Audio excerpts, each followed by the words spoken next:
So, as more people look to a better world, a big theme is going to be local resilience, meaning individual communities or settlements' ability to provide for their own needs, like food and like fuel, but also like organization and management, particularly in the face of sudden change. This is important because fluke storms may shut down business on a moment's notice, but it is also significant in this 21st century when people are beginning to understand that energy-intensive lifestyles have great implications on the health of the planet as well as all others who share it. Producing more resources at home, as well as developing innovative ways of consuming less, all contribute to local resilience and to sustainability, which are two concepts that share many similarities. The solution that I advocate, or rather, a world that I envision, is one that transitions into tightly connected, though autonomous communities. I think that a lot of these sustainable or autonomous communities will form in rural environments, but our nation, our species, whatever you want to call it, will only be successful by transitioning existing urban and suburban infrastructures as well into the most productive, low input living spaces that we can muster. This video shares a design project that I completed this spring 2011, which took a block out of Ward 3 in Northampton, Massachusetts, in order to demonstrate what a slice out of a sustainable city could look like, but also to show how one block could transition independent of a citywide effort. In an anything goes scenario, this design could have easily been a little mini ecotopia, but I have been very careful only to work within the constraints of the neighborhood, suggesting rational changes that could begin today if the community chose, but that results in the most resilient, sustainable, as well as happy, healthy, connected, and fulfilling future.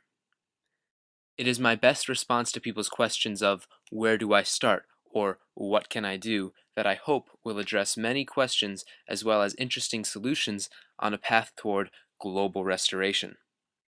This is the finished project reassembled after the gallery show. It is a presentation meant to be viewed in person, but I'll try my best to connect the ideas one slide at a time in this video. The title is Leading by Example, and the viewer is meant to begin here with why this block. There are plenty of ways of encouraging communities to become sustainable, but I believe that a critical first step is by leading a good example through transition blocks such as this. Pattern. This block is a fair representation of most other neighborhoods in the ward, so patterns developed here can be applied throughout Northampton and beyond in other blocks throughout the world.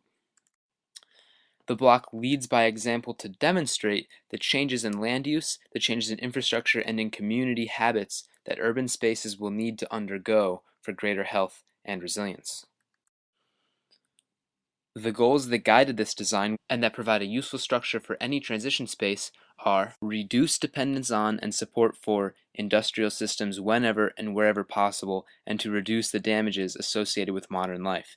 It was to support the greater transition of ward and world that can be through teaching, through workshops, and through sharing, and all within the same design to increase the sustainable use of local resources and to increase the health and well-being of land and community.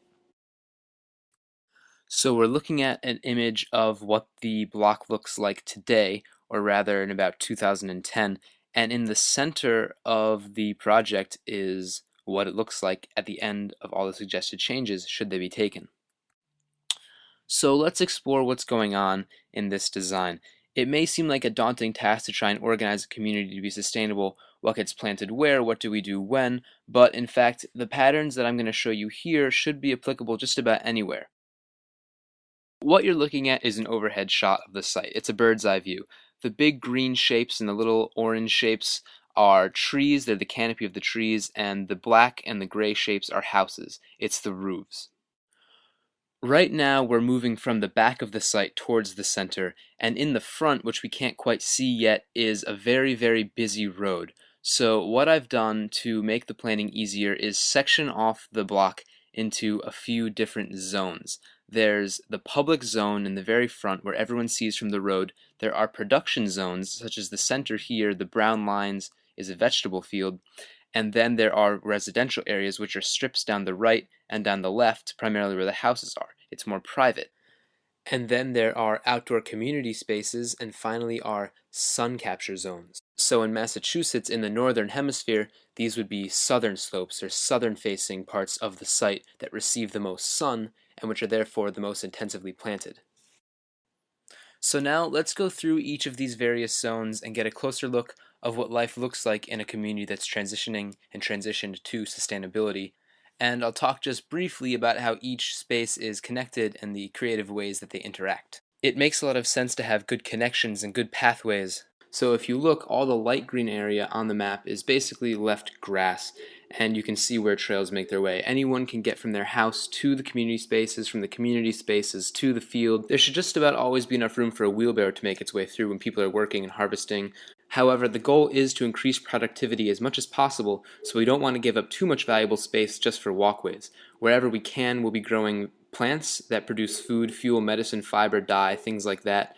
These bluish-greenish colored plants here that I've drawn serve a great purpose. They border the walkway, so they define where the wheelbarrow goes, but they also provide the privacy for the residents that live there. They're supposed to be hazelnut species, corylus. They get about 10 to 20 feet at the most, and they do produce some nuts, but in this specific case they're being grown as a coppicing plant, which means that they can be cut back periodically and it won't kill the plant. It'll regrow from the stump, and the wood that we cut is very valuable for fuel. It can also be used for crafts and things like that, for fences and for fodder. Let's begin with the production zones. Up in the top left, or I could also say the western corner of the site, is really intensive perennial production, and in the center are annual fields, annual production. There's a time and a place to critique industrial farming or factory farms, but the purpose of this video is to share with you the solutions, to share with you the designs.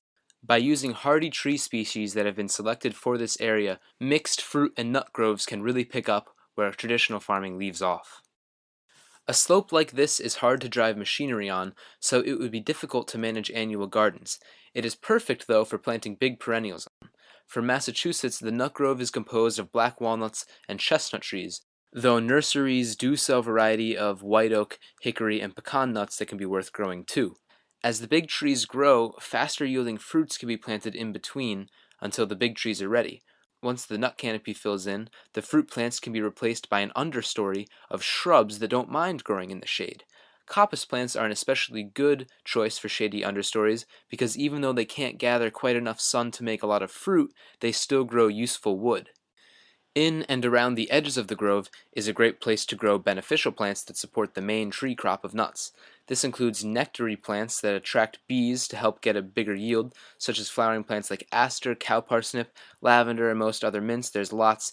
And beneficial plants include species like Elaeagnus that fix valuable nutrients such as nitrogen out of the air and disperse it around their roots where other plants can use it. Practices like these cut back the amount of labor that humans have to do, and it increases the health of the environment. To the left of the grove are more fruiting plants, but they are planted from shortest to tallest so that no plant shades out another plant for the sun. It goes from medicinal herbs to small fruit shrubs to small fruit trees, and finally the big tall nut grove begins. The nut grove is a good example of a very dense planting of productive trees that support one another, but throughout the site you'll see that there are plenty of big green shapes, big green canopies, and little orange canopies that are other fruit and nut trees. The other fruits are persimmon, which are a very good selection for the Northeast, or they may just be trees that were left behind from the original site. Most ornamentals should probably come down and be replaced with something productive, but if there's a good maple that could be sugared, then that's worth leaving. These plants are growing wherever there was a good, sunny, fertile spot that could support a tree, but not necessarily a whole field. The more plants we have growing, the more local production, and the more carbon that we sequester from the environment. It's win-win-win. There are a lot of great reasons to include annuals in the design as well, not just perennial production, so that's what we have in the center.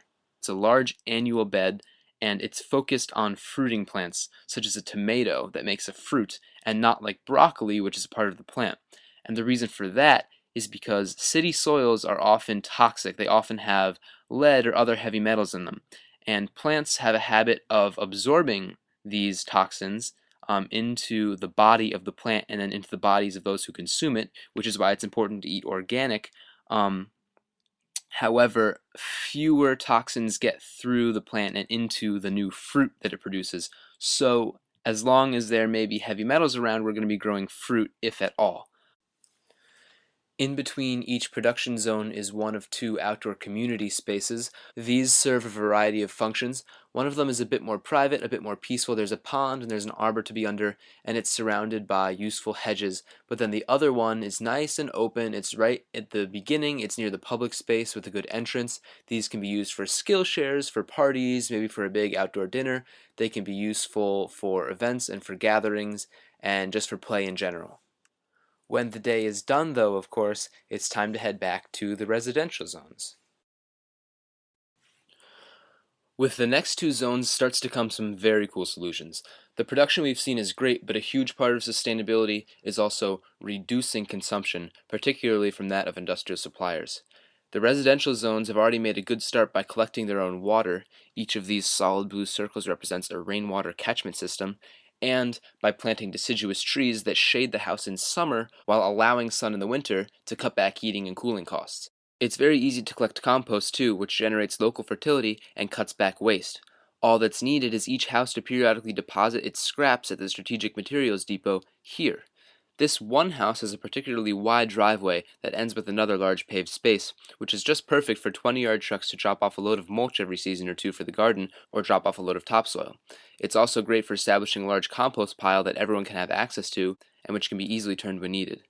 The depot is right next to the garden too for easy fertilizing and managing weeds. There are still trees and plants growing wherever it's appropriate, especially on the southern side that has full sun from the road, but the northern side, which is more shady, grows either shade-tolerant plants or it raises small livestock.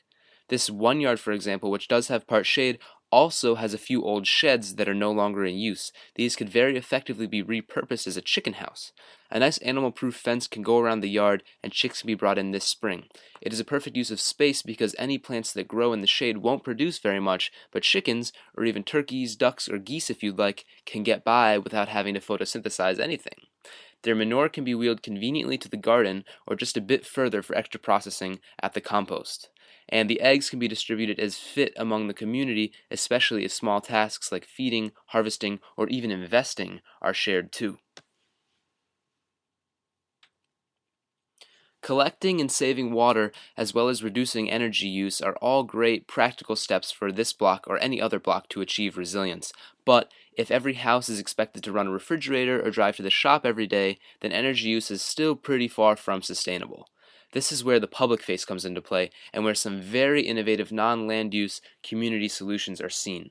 The fruits, nuts, annual vegetables, and poultry are all great, but sustainability in a block like this is not just about increasing production, but collectively reducing consumption. To support the greater transition of the city, the public face is kept very beautiful with nice landscaping and explicitly demonstrates sustainability by using edible species. It represents transition as an attractive pursuit while being very welcoming. For the community members within, though, the theme of the public face is bulk. That's bulk buying, bulk storage, bulk heating, and even bulk cooking for those who wish. Another good word could be sharing. No original houses have had to be removed in this design or in your own sustainable community, and no new ones have had to be created. The only additional structures here are arbors, and the only changes in buildings have been internal, like the shed turned into a chicken coop and the buildings on the public face below. Let's begin at the common house, where bulk, wholesale, or cooperative buying is a pivotal tool for transition. Instead of 30 houses driving 30 cars to the grocery store every week or more, one truck can make one delivery of everyone's pre-selected groceries, saving time, saving fuel, saving money. Just pick up your goods or have them distributed right on the block each week. UNFI is one great supplier of natural bulk foods that can be utilized for this purpose. UNFI also comes with the huge bonus of supporting more sustainable natural producers and bringing healthier, non-toxic food to the community. It is not mandatory that everyone participate in this cooperative buying, but I believe that those who do will find great rewards, both moral and economic. Bulk storage is great too. One large refrigerator could hold everyone's perishables, giving residents the option to actually unplug the energy-sapping freezers and fridgers at home. This isn't really so crazy. People already go to great lengths to cut costs, and I bet you right now that if you abandon your refrigerator, you would see dramatic savings on the energy bill. Maybe even enough people could stop a mountain from being dissected down in Appalachia. So that covers bulk cooling, bulk food storage, but there is also heating. In the cool months of winter, one house could be kept warm through a wood stove or oil when we have it. As a society, it may not have gotten this extreme yet, but there may be a time when not everyone can afford to heat their own home, in which case it would be very economic to equip one house for bulk heating that anyone in the block has access to throughout the winter for working, for reading, sleeping, or even cooking. Whether for moral or financial concerns, sustainable practices are the way to go. The houses on the east face also have southern-facing roofs. These houses could be the first to install solar panels, which could be a great community project and another energy source for heating, cooling, or cooking. Cooking, like wholesale purchasing of groceries, is another amazing aspect of these kinds of communities. Again, 30 houses could spend a total of 30 hours every single night preparing dinner, but if each house volunteered to cook a giant meal for the whole block just once a month, then everyone gets those hours back to pursue a hobby, to spend time with others, or heck, even to work more. It also cuts back on waste and on energy use. Again, depending on people's preferences, these meals could be eaten together, or it could be takeout style by heading through the trails and bringing the meal back home. The same concept can be applied to anything like daycare in the community. Establishing a plant nursery on site is another great practice. I have proposed a lot of different trees in this design, which can be purchased from farms or from nurseries, but if the goal is to transition with as little cost as possible, then propagating some of these plants on site is a great idea. Even the veggies in the annual bed can be started with little cost when they begin from seed. Also, equipped with a plant growing setup, the block can participate in restoration work by growing rare and valuable plants that are needed in the ecosystems and then distributing them to where they're needed. Once the block gets some great varieties of plants growing on site, then these can be used to produce more plants for growing around. A portion of the nut harvest, for example, may be used to grow rootstock of what could be dozens of new nut groves. These will be grown for a few years on the block in the nursery and then donated or sold to other transition communities starting up. On this specific day in Lincoln Avenue site, there's actually a big recreational field just across the road. If ever the whole city or the whole world decided to set its priority to boosting production or to land restoration, then all of these new fruit and nut trees could be immediately planted out in Sheldon Field. Bike repair. Duffy is an auto shop that already exists on the corner, but in the design I have shifted it to a bike repair station. I don't think I even need to elaborate on the ways that bikes support every single goal, or how having a bike repair shop accessible to the whole city will encourage more sustainable habits and bike-friendly infrastructure, or even provide an income to the community. As for our co-op model, there could also be garage space with a car in it for the occasions that a person has to travel. But maybe folks keep their cars. Maybe they have to keep driving to work. That's fine. A community vehicle may not be necessary for an established block like this one that is in the process of transition. But let's say that we are talking about a group of students about to graduate college. They could have decided by now that they don't want to get trapped in modern living situations, aspiring instead to join or start another community like this one. Some of these people may be trying to decide if buying a car is a worthwhile expense, especially with loans to repay, rent, and the unfortunate cost of living. A vehicle may be necessary now and then, but besides that, they could get by. Well, it could be very easy to make this decision among 2, 3, 5, or 10 people who work out a fair way to split costs of a car. They keep it in the community space, they rent it, or they sign it out, or even get 2 cars. Who knows? Community solutions like this, and all the others that I've outlined in the video, are an amazing route for young people to consider taking. Maybe they have 3 years left until they're done with college. 2, maybe they just have 1. Young people like this, or anyone who isn't yet rooted, those of us who are only making monthly payments on an apartment, even people or families who can't afford their house, anyone who just wants a change.